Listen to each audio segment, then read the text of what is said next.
Lokruok mayande otim e chike matayo pok mag omenda mag kaunti koro chal kama biro rocho mokalo chenro mag poko tok bajet makamano duok chien gi bilion 20.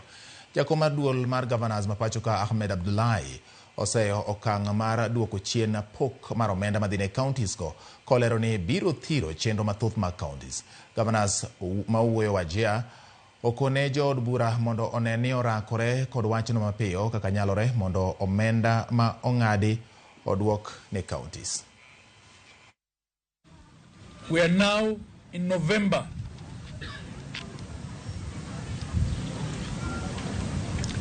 The last release which counties have accessed relates to August. We're still waiting for September release to hit our county revenue fund accounts. Many counties are unable to even pay salaries for the last 3 months. Delaying this mediation process and delaying the closure of this matter of Dora and Kara will make the county's situation worse. I want Kenyans to know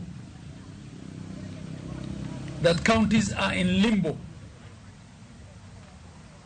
They are unable to make decisions. They cannot finalize their budgeting processes on account of the failure to have in place a County Allocation of Revenue Act.